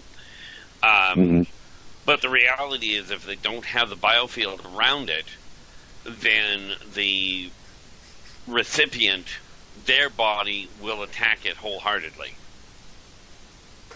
which can really screw up the broadcast. Also, keeping in mind that implants are probably going to be really, really small. So if you're looking at an X-ray or an MRI, you're probably going to have to look zoomed in at something pretty tiny. Yeah, it's not like you're looking for a, quite often, I think the bigger the bunch are about the size of a little ball bearing. Right, and Paris is in the chat room saying, and this is common too. You've never been shot with a BB gun as a child. You've never been to war. You don't have shrapnel. But all of a sudden, her neighbor was told by the radiologist that when you could remove the shrapnel from your leg, well, you didn't know you had any shrapnel. And another one that's I won't say common, but it does happen, is when you go to a dentist, you've never been to a dentist before, and the dentist is going, "Oh, your filling's about to fall out." Well, I've never been to a dentist before, so how do I have a filling? I've heard of that story before. So yeah, they can put them in your teeth, obviously. I believe that one's a little more rare. Yeah, that's certainly not the normal. No, but I have heard that in a couple of cases. Now, getting the nosebleeds real quick, because, the abductee will have an implant in the nasal cavity, and that causes the nosebleeds at night. But what we look for is, again, do you have high blood pressure? You always look for the medical. When you're looking at physical signs, you look at the medical versus an abduction. And with, nosebleeds, is the air dry? Do you sleep with a humidifier to moisten the air? Because that can cause nosebleeds. Do you have high blood pressure? Again, are you anemic? Things of that nature. If the answer is no, then let's look for an implant.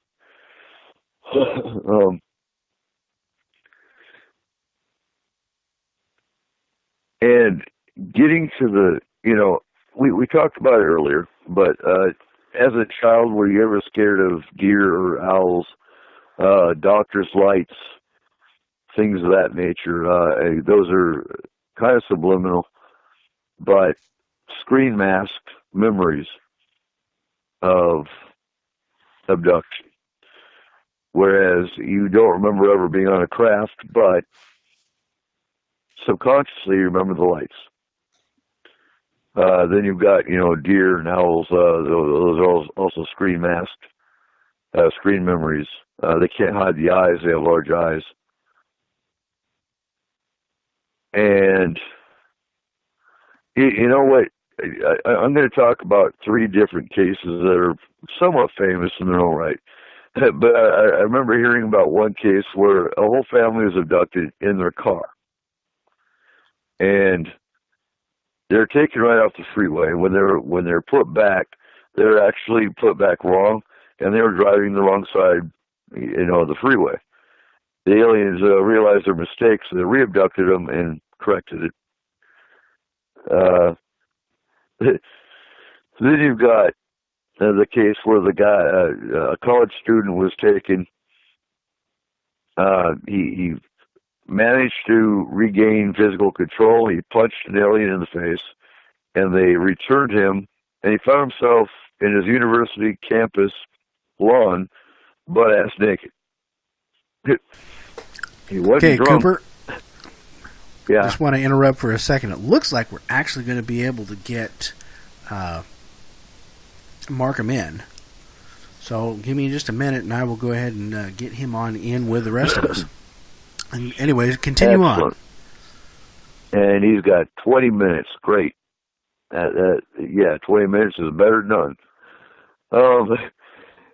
And, and Michael can help me with this one, but I have heard quite a few cases where an abductee will wake up. They never left their bed. They'll wake up with the wrong underwear on, somebody else's underwear. They'll wake up, they had a dream where they're in the woods, and they wake up, they pull back the blankets, their feet are muddy, and there's leaves all over the sheets. Yes. Have you ever heard of that happen? That's usually a giveaway. That's usually a giveaway. It is. Right. I do that after a night of drinking.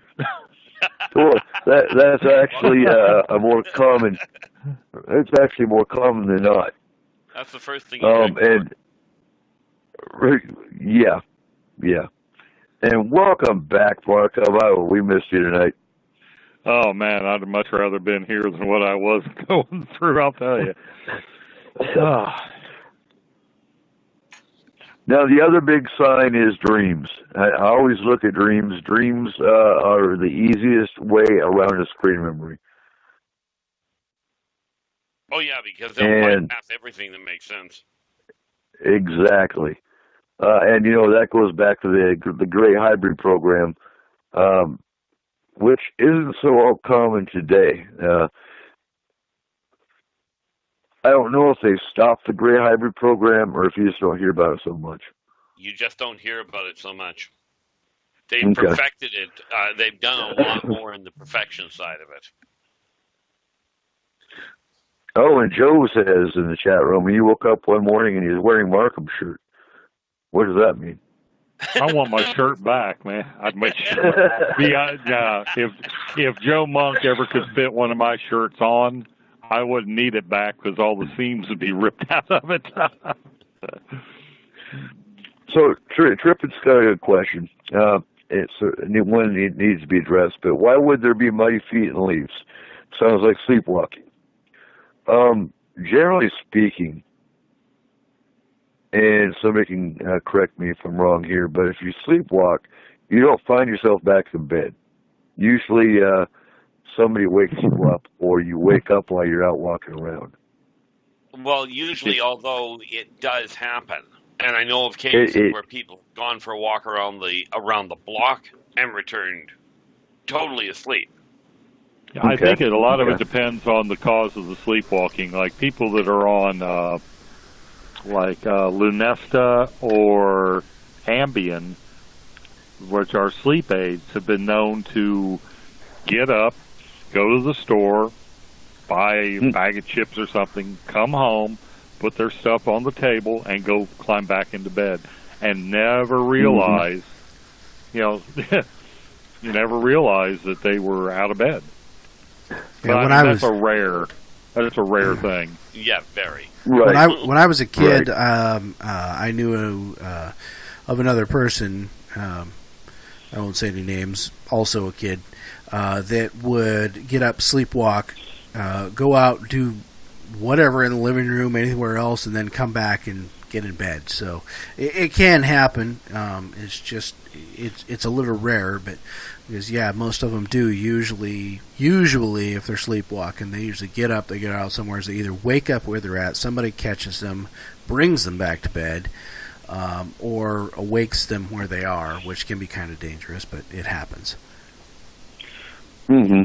And just to clarify, because Tripp's also saying UFOs have muddy floors. No, UFOs do not have muddy floors, but if they want to get you away from your house, they will essentially draw you out of your room, have you walk to where the landed craft is, out in some woods, which is quite common, and take you from there.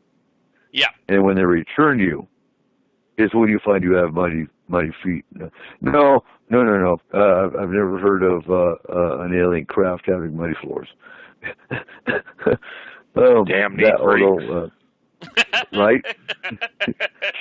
Sterility. Sterile. Yeah. Not so much, but it's a nice thought. Right. So getting essentially to then, if you don't want to be abducted, just like make a mess out of yourself, then they won't want to let you, like a muddy dog you don't want to let in the house. Well, not to give my own outlook on life away, that doesn't work. No. Yeah, getting to one last big sign is actual electrical anomalies, and that's actually common with many paranormal areas, not just abduction. But with abduction, what's common is you'll be walking down the street, walking on a sidewalk, and you'll find these street lights going off as you walk by them. Yep. That's and going common. back on when you get out of range. That happens a lot. Exactly. Exactly.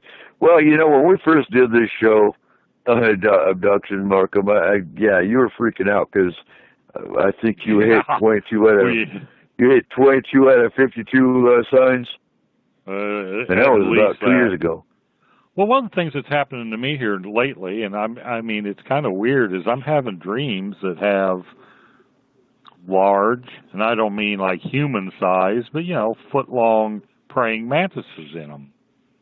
Mm-hmm. I'll be doing something like moving brush, or like the last one, this thing, I was being pestered by something, and I don't really remember what the something was. It's some kind of bug or like a little drone, probably about the size of a large butterfly, and the praying mantis nailed that booger it came out of nowhere, nailed it out of the air and started eating it. I was like, well, where in the, I'm thinking in my subconscious, where in the heck did that come from? Well, let's face it, especially when we start looking at the mantis, something most people tend to overlook. Mantis are 6 to 7 feet tall on the whole. They aren't born 6 to 7 feet tall. Mm-hmm. Like Bigfoot's not born smaller. with 5 to 12, Yeah, they start off smaller.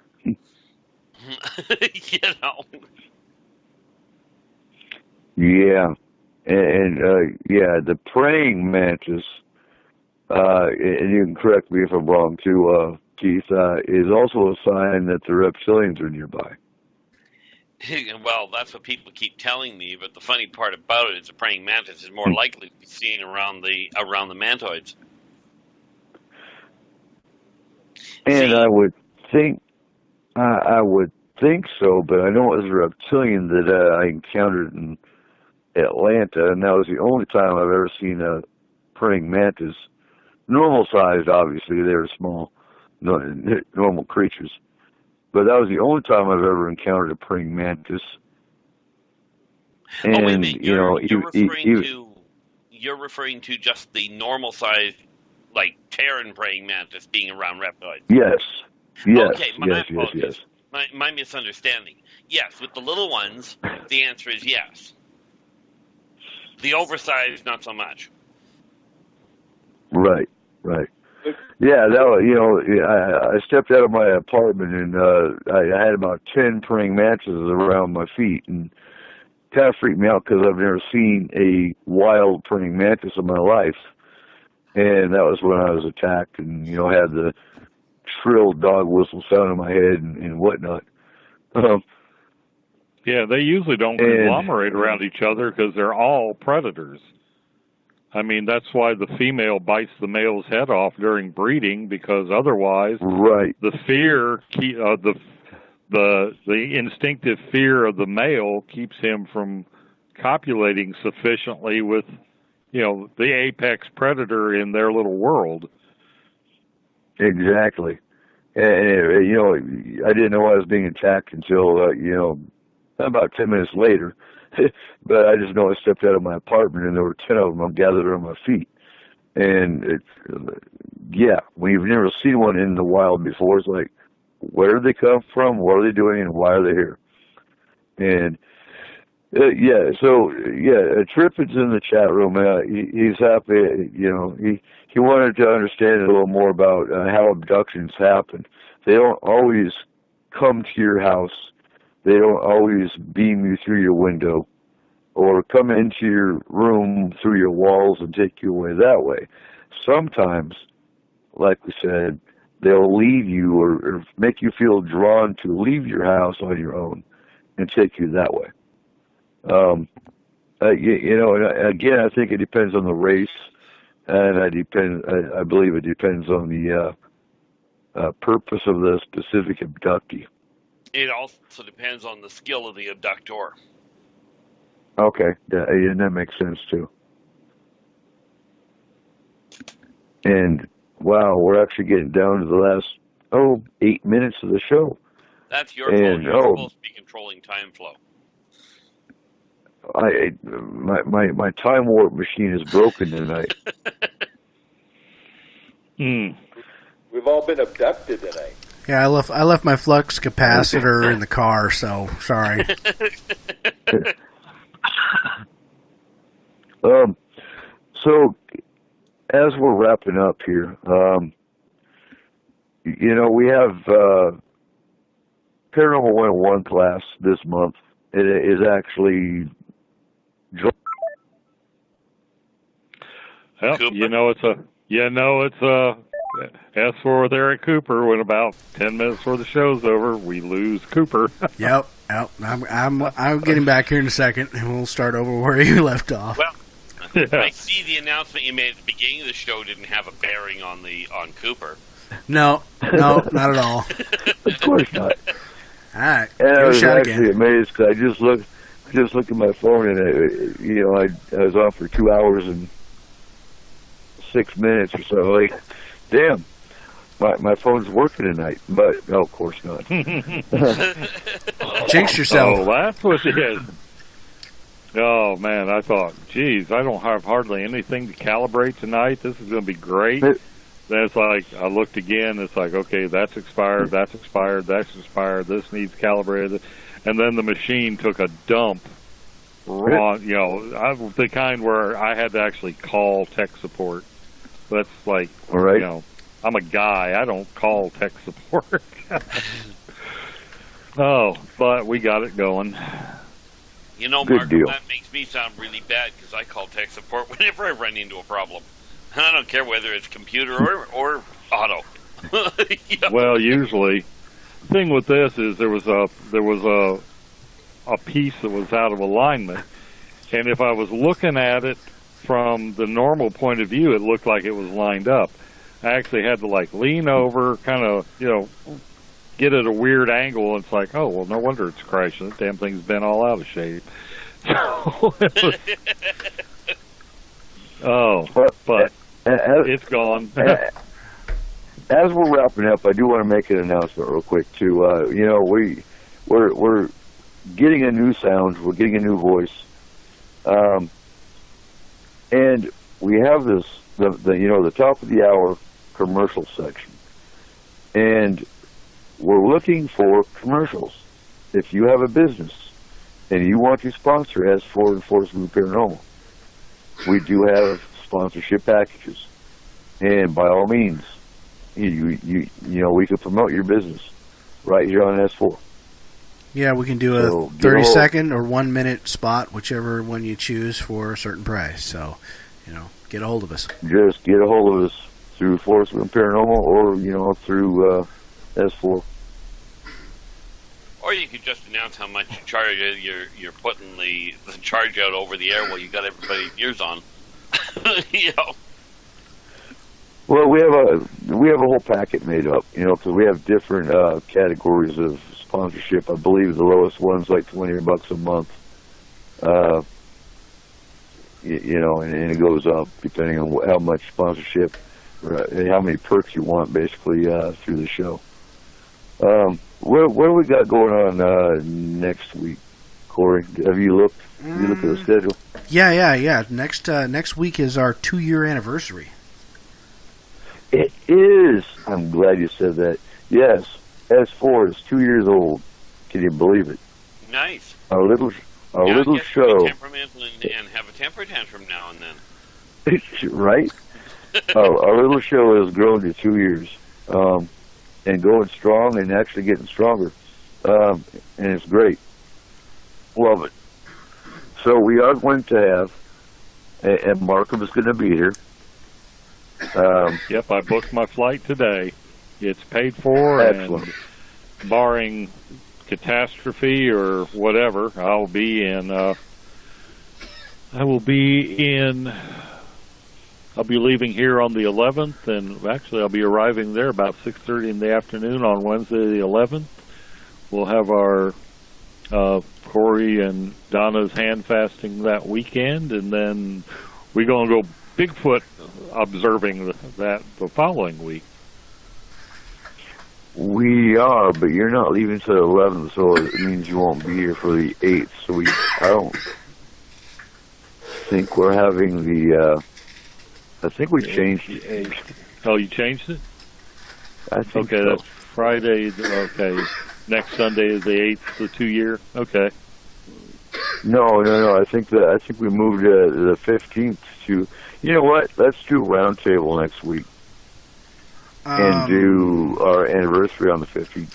Well, if we do the anniversary on the 15th, I ain't going to be in on it because I've got competition the next day. So you do. Yeah.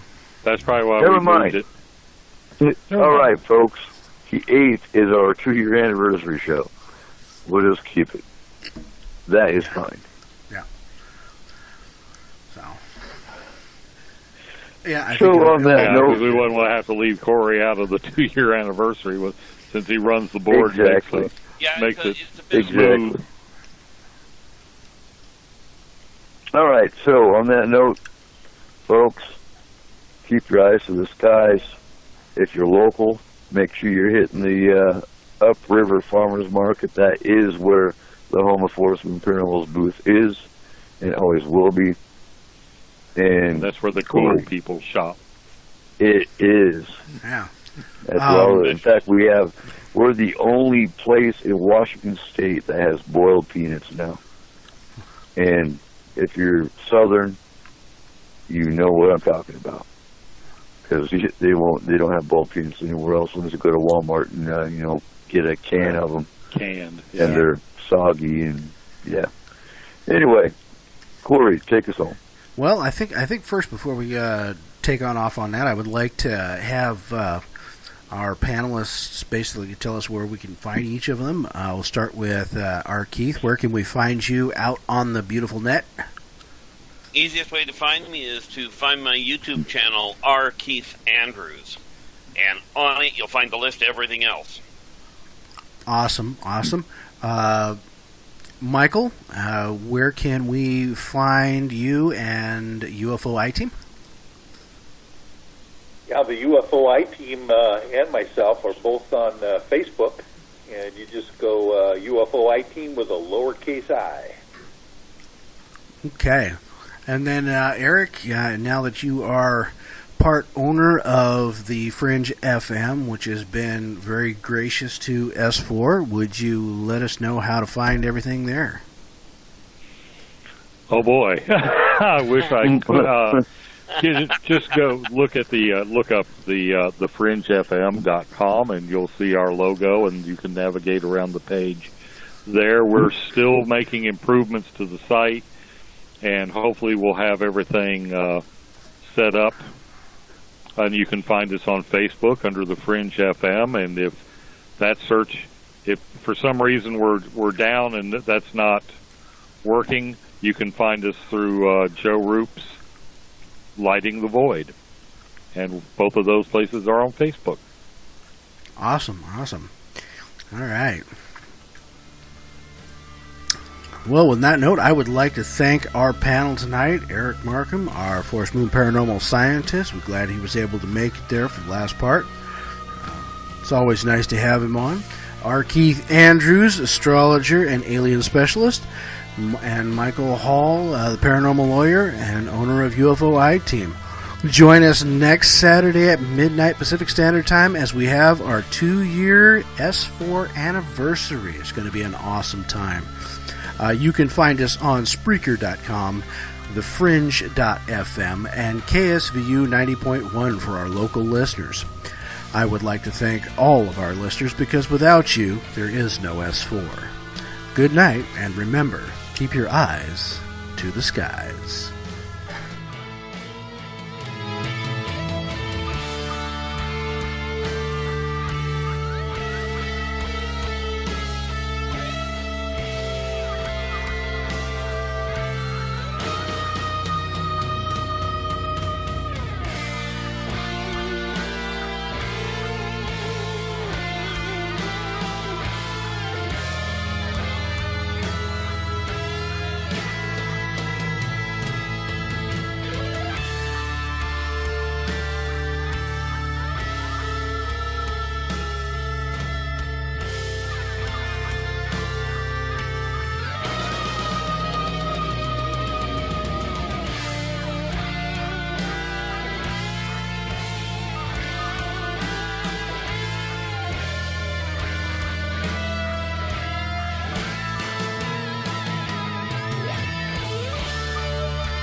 At Essentia, we're here to put a flag in the ground and tell the world a better you starts with a better water. This isn't fashion, this is science. Essentia is supercharged ionized alkaline water with a 9.5 or higher pH and a clean, smooth taste. Essentia is designed for the doers, the believers, the overachievers. Drink it in and do all the things that make you extraordinary.